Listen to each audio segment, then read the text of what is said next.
Voilà, retour sur ce plateau pour débattre du thème la maîtrise de soi, avantages et inconvénients. C'est quoi la maîtrise de soi, pardon. Doit-on cultiver cette valeur? Euh, la maîtrise de soi a-t-elle des inconvénients? C'est ce à quoi nous allons nous atteler sur ce plateau. Et vous, chers amis téléspectateurs, vous pourrez composer le numéro qui s'affiche au bas de votre petit écran. Il s'agit du 01 48 52 94 02 pour donner votre avis, pour commenter et pour, pourquoi pas, faire des témoignages des situations dans lesquelles vous avez eu à faire preuve de la maîtrise de soi. C'est parti, Hugues Hector Zogo. Je vais partir déjà de la définition pour dire que la maîtrise de soi, selon le dictionnaire, c'est donc cet aspect du contrôle inhibiteur qui est la capacité de réguler ses émotions, ses pensées, ses comportements face aux tentations et donc face aux impulsions. Ce qui voudrait simplement dire qu'à un moment donné, vous vous retrouvez face à un certain nombre de comportements, vous êtes face à un certain nombre de faits de société qui attendent de vous une réaction. Et peut-être au moment où vous deviez avoir cette réaction-là, vous prenez un peu de recul et vous vous dites, si je sors peut-être ces expressions, si je sors peut-être ces mots, ça risque d'être mal interprété. Vous vous retrouvez dans un environnement où on vous a provoqué, par exemple. Et au lieu que vous puissiez réagir systématiquement à la provocation, vous préférez avoir la maîtrise de soi. Donc, vous avez cette capacité-là qui vous permet de ne pas réagir. Parce qu'il y a eu en face de vous ce qu'on appelle la tentation, telle que je l'ai rappelé. Il y a eu des impulsions qui auraient pu naître en vous, mais qui, malheureusement, n'ont pas du tout été partagées. Donc, vous n'avez pas pu laisser transparaître votre état d'esprit, mais quand je parle d'état d'esprit ici, c'est plus en faisant référence à la colère. Vous ne l'avez pas fait sortir. Donc, vous êtes parvenu quand même à vous contenir. Vous êtes parvenu à faire une certaine pression morale sur vous-même. Et au lieu de dire de mauvaises choses... Mais ce n'est pas facile, il faut le reconnaître. Non, ce n'est pas facile. C'est un exercice permanent, je dirais, pour chaque citoyen, chaque individu. C'est un exercice permanent. Il peut vous arriver aujourd'hui que face à une situation, vous ayez manqué de tact et que vous n'ayez pas réagi, et que vous ayez réagi. Et face à la même situation, peut-être 2 jours, 3 jours plus tard, vous avez peut-être encore une réaction pire que ce qui vous a permis de vous sortir de vous-même. Mais cette fois-ci, vous n'avez pas adopté la même posture. Pourquoi? Parce qu'à un moment précis, vous aviez mesuré le poids ou l'impact de votre réaction. Vous vous êtes dit, à cette réaction-là, c'était une réaction de colère. Et cette réaction de colère peut aider peut-être à ce que vous vous découvriez autrement. Mais c'est à une seule condition, que vous soyez en mesure d'accepter ce qu'on appelle la remise en cause, que vous puissiez faire un examen d'autocritique. Si vous n'avez pas cette capacité-là, et si vous n'avez surtout pas l'humilité, vous ne parviendrez pas à faire cet exercice. Roland, donnez une question. Oui, je crois que parlant de maîtrise de soi, je crois que Hugues Tonzougo est revenu sur la définition. On ne va pas revenir sur la définition. Mais la maîtrise de soi, quand vous avez la maîtrise de soi, vous avez quand même la possibilité de faire face à beaucoup de défis. Parce que, on le dit dans notre langue, national fond, vous ne le mettez pas oui. C'est-à-dire que du sang circule dans votre corps et pourtant, quand vous crachez, vous ne crachez pas du sang, sauf si vous êtes malade. Donc, on crache quand même la salive qui est blanche, c'est pas bon pour autant. Donc, pour dire que parfois, dans bien des cas, il faut quand même réussir à se maîtriser. Se maîtriser en ce sens que vous devez vous mettre au-dessus de la mêlée. Là où on attend votre réaction, vous ne devez jamais réagir là. C'est quand même un travail, un effort à faire sur soi. Là où on vous attend, vous ne devez pas réagir là.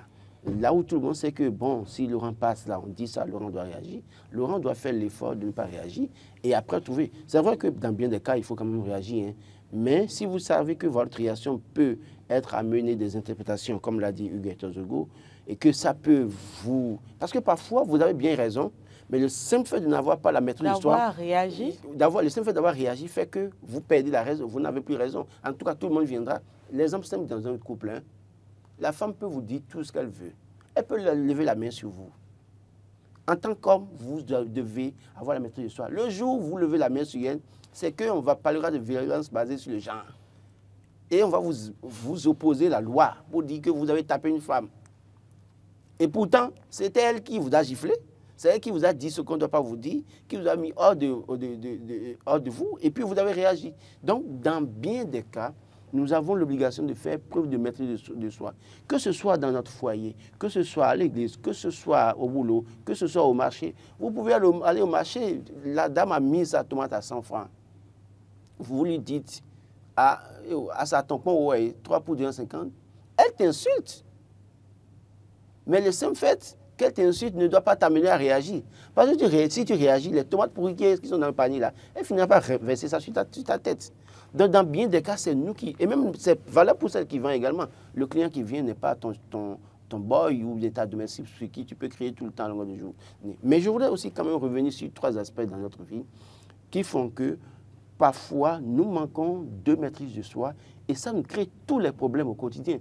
La réussite d'un homme passe par la maîtrise de soi, non seulement dans sa vie émotionnelle, mais dans sa vie professionnelle, dans ses relations, dans ses relations amicales ou je ne sais quoi d'autre. Je veux revenir sur 3 aspects. Il y a la gestion du temps. Si vous devez gérer votre temps comme vous voulez, sans vous maîtriser et savoir quoi faire à 8 h, à 9 h, à 10 h, c'est que vous risquez de perdre une journée sans rien faire. Deuxième chose, la gestion de son budget. Ce n'est pas parce que on vous a donné 200 000 aujourd'hui que vous sortez de cette maison automatiquement. Vous avez envie d'acheter une veste de 150 000 francs. Vous devez pouvoir savoir que là, c'est une question de planification. Donc, la maîtrise de soi s'invite aussi dans ce domaine-là également. Il y a aussi l'hygiène de vie. Mais parce que vous avez l'argent, vous sortez d'ici, vous prenez du shawarma à 10 h. Et à midi, vous demandez, quand vous avez une pizza, pardon, bon, je m'amuse à dire pizza, à midi. Et le soir, c'est vous qui prenez un bon plat de poulet rôti, tout ça là. L'hygiène de vie également, la maîtrise de soi. Qu'est-ce que je mange? Comment est-ce que je m'entretiens, tout ça là? Parce que parfois, on a tendance à faire du laisser-aller. On se permet tout, que ce soit en termes de gestion du temps, en termes de gestion du budget, en termes d'hygiène de la vie. On mange tout, on se promène, on va partout, on fait tout ce qu'on veut. Tout ça là, cela participe de notre équilibre dans la vie. Comment est-ce que nous voulons réussir en famille, dans notre boulot, tout ça là? Parce que quand je parle de gestion du temps, oui, écoutez, moi je le dis toujours, je fais partie peut-être des premiers, de ceux qui viennent en retard sur ce plateau. Mais parfois, c'est un risque. C'est un risque. Il faut quand même arriver à se maîtriser, bien planifier sa matinée pour dire à 7 h, je sors de ma maison. À 7h30, bon. Si vous le dites. Non, nous allons je lire le dis. quelques commentaires. Parfois, nous sommes là pour aider les téléspectateurs. Et donc, parfois, changer de comportement. Parfois, c'est bon que nous donnions nos propres exemples pour dire, nous aussi, nous manquons parfois de maîtrise de soi. Dans bien des cas, il est arrivé que nous avons manqué peut-être de maîtrise de soi sur le plateau où ça a failli dégénérer. Et après, ce n'est pas bon à voir, ce n'est pas agréable pour les téléspectateurs. Et on est toujours ensemble. Vous voyez, donc ce n'est pas agréable pour les téléspectateurs. J'estime que véritablement, pour ceux qui nous suivent, on doit comprendre que la maîtrise de soi dans tous les domaines de la vie est très essentielle. C'est vrai que maîtrise de soi ne veut pas dire accepter qu'on vous piétine. Nous allons revenir sur cet aspect. Est-ce que la maîtrise de soi a des inconvénients? Nous allons également en parler, mais avant, nous allons lire quelques commentaires de nos amis internautes. Adigbanon, Florent, intervenant en ligne, bonjour. Téléspectateurs en ligne, bonjour.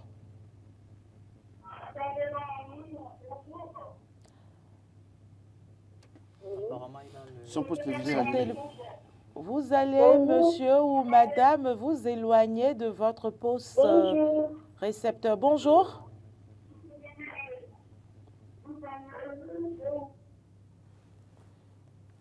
Bonjour, monsieur ou madame. C'est une dame. Tu as coupé. Elle est partie. J'espère qu'elle va revenir avant la fin de cette émission. J'avais commencé par lire les commentaires des amis internautes. Florent Adigbanon dit « Avantage, nous pouvons citer le respect des autres, le contrôle de toute situation, la bonne réflexion avant toute chose. Inconvénient, les gens te prennent comme un con, un faible. » Mardoché dit « Avantage, tu gardes le contrôle de la situation, tu réfléchis pour trouver des alternatives. Inconvénient, on te prend pour un faible. » Zoganrin dit « Moi, je ne vois pas d'inconvénient, mais je sais qu'il y a beaucoup d'avantages. Il y a plus d'avantages. » C'est Théo Gracias qui dit cela. Mario Codero Léman dit « C'est très capital dans la vie. » Marie Ronouvi dit « Pas d'inconvénient. » Emmanuel Kofi Aglossi, elle n'a que des avantages selon moi. Ça vous permet d'avoir le calme nécessaire devant toutes les situations pour prendre des décisions judicieuses.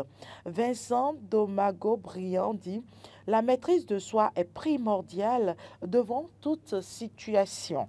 Il faut la maîtrise de soi devant l'argent, le cesse, la colère et même la joie. Beaucoup sont morts à cause de manque de maîtrise de soi. La maîtrise n'a que des avantages. Rejetons de l'ouémé. La maîtrise de soi est le seul moyen de gérer les problèmes avec soin. L'inconvénient est qu'on a tendance à être sous-estimé. Noni Agace, avantage, tu as le respect de tous, ça permet d'avoir le dessus en tout, pas d'inconvénient. Voilà, les avis sont partagés sur le fait que la maîtrise de soi a des avantages, n'a que des avantages et pas d'inconvénients. Mais Roland Tonéikes, est-ce que la maîtrise de soi n'a que des avantages? La maîtrise de soi a des conséquences et des inconvénients. Il faut quand même parler des conflits sociaux, les mauvais résultats, parce que parfois aussi, quand vous voulez trop vous maîtriser, c'est que vous pouvez passer à côté de l'objectif. C'est que vous devez pouvoir avoir l'esprit de discernement en réalité.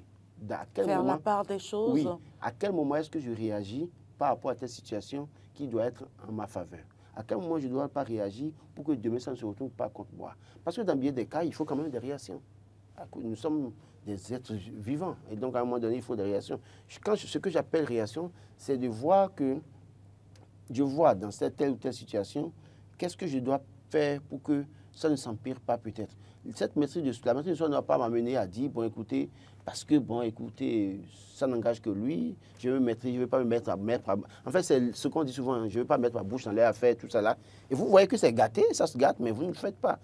Quand même, c'est très dangereux. J'estime véritablement que les avantages, c'est vrai, on se contrôle, on fait tout ce truc-là, c'est vrai que quelqu'un, j'ai pas eu tous les domaines, quelqu'un a évoqué un sujet également parmi les téléspectateurs. Le cesse. Oui, le cesse également.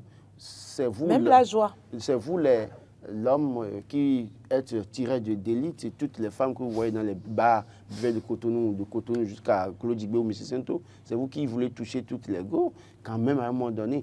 Et c'est la non-maîtrise de soi qui fait que parfois des hommes malades, mentalement malades, pensent que leur fille peut être une femme avec qui il faut Des coucher. obsédés sexuels, tout Oui, simplement. la non-maîtrise, ce qui fait que parfois, certains hommes ne peuvent pas faire la part entre leur femme et leur belle-sœur. C'est quand même dommage. Donc, il y a autant de choses qu'il faut faire. C'est la non-maîtrise de soi qui fait que des hommes de 60 ans, 70 ans peuvent se permettre d'aller draguer une fille ou bien violer un enfant, une fille de 13 ans, de 14 ans ou de 8 ans, pourquoi pas. Parce qu'à un moment donné, vous devez réussir à maîtriser vos pulsions sexuelles. Et on a parlé d'impulsion et autres. Donc, si vous n'avez pas cette maîtrise de soi, il est très vite arrivé que vous passez de l'autre côté et qu'on vous traite de tous les noms et que vous subissiez les rigueurs de la loi. Mais j'estime que, oui, maîtrise de soi, des avantages, mais les inconvénients, c'est qu'à un moment donné, il faut savoir quand même, à un moment donné, réagir. Hugues-Hector Zogo? Oui, il y a des inconvénients. C'est vrai qu'a priori, quand on parle de maîtrise de soi, on le voit sous l'angle de valeur à apporter. C'est ce qui est recommandé. Tout à fait. Mais au même moment que nous avons suffisamment d'avantages, il y a quand même d'autres inconvénients qui pourraient guetter. Je ne parlerai peut-être pas d'inconvénients, mais je parlerai de pièges qui pourraient guetter celui qui n'a pas encore réussi l'exercice de la maîtrise de soi, mais à qui on demande peut-être de faire cet exercice-là. Et donc, qui prend l'exercice comme une priorité à tout va. Et donc, l'environnement, je prends l'environnement professionnel par exemple, où la personne a des difficultés à pouvoir se retrouver, et on lui demande de faire un effort en ce qui concerne la maîtrise de soi. Cette personne-là peut tout de suite tout lâcher, prendre du recul. C'était peut-être quelqu'un qui prenait de belles initiatives. À un moment donné, parce qu'on est là à lui dire, attention, il faut que tu accèdes à la maîtrise de soi, parce qu'il y a l'effet de la colère qui est au rendez-vous. Il peut mal interpréter. Et donc, il commence par prendre du recul, il fait... baisser les bras. Il commence par baisser les bras, il fait l'autocritique, mais cette fois-ci, l'autocritique devient excessif. Ce qui fait qu'il n'a même plus de l'empathie vis-à-vis de ses collègues. Il se retrouve avec ses collègues, mais il ne veut plus parler. Parce qu'il se dit, c'est ça qu'on appelle la maîtrise de soi. Or, c'est une erreur, c'est un piège qui est en train de le faire voir les choses de cette manière-là. Quelqu'un aurait pu lui dire, attention, on ne te demande pas de ne pas partager ton point de vue. La seule chose, c'est que tu saches quoi dire et à quel moment le dire. Ça lui permet de reprendre confiance du moins, et de se dire, ah d'accord, je n'avais pas perçu les choses sous cet angle-là. Et il y a, par exemple, la perte de la spontanéité. Il avait l'habitude d'être réactif. C'est toujours lui qui est au rendez-vous à faire des propositions. Il est peut-être un pourvoyeur d'idées. Mais parce qu'on lui dit, attention, tes réactions ne sont pas les meilleures dans notre environnement. Il faut faire l'exercice de maîtrise de soi. Il le prend autrement. Alors, comment arriver à faire la part des choses et à se maîtriser quand il faut? Oui, la première valeur fondamentale, c'est l'humilité. Considérez que l'autre qui vous demande d'avoir la maîtrise de soi, ce n'est pas parce qu'il a quelque chose contre vous, ce n'est pas parce qu'il est contre vous, mais parce qu'il veut votre bien. Parce que, écoutez, quand vous sortez de votre état d'être humain, que vous vous retrouvez en colère, tout le monde sait que la colère ne fait pas du bien. La colère n'apporte rien de bon. Et donc, quand on vous demande de faire cet exercice-là, vous deviez a priori vous dire que c'est pour votre bien. Parce que demain, ce n'est pas la personne qui vous demande de faire cet exercice-là qui va profiter des avantages, mais c'est bien au contraire vous qui allez en jouir et tirer profit. Et donc, il faut que la personne arrive à cultiver le sens de l'humilité. Et si vous arrivez à atteindre ce seuil d'humilité et à ne pas voir l'autre en adversité, à ne pas considérer que l'ordre que vous avez en face de vous et qui vous fait comprendre qu'en réalité, ce que vous aviez dit là, vous n'auriez pas pu le dire, mais que vous auriez pu développer la notion de maîtrise de soi ou le comportement de maîtrise de soi. Je suis convaincu que vous auriez tout gagné. Merci Hugues Hector Zogo, merci Roland Toné Iquez. Savoir. Nous allons mettre un terme à ce numéro de Matin d'Éden. Merci aux téléspectateurs de nous avoir suivis. J'espère qu'ils pourront désormais faire la part des choses et savoir se maîtriser dans bien de situations de la vie, que ce soit au boulot, que ce soit dans la vie familiale, pour ne pas dire dans la société tout simplement. Merci de nous avoir suivis. Très belle journée à toutes et à tous. Je vous retrouve demain, même chaîne, même heure et surtout avec le même plaisir.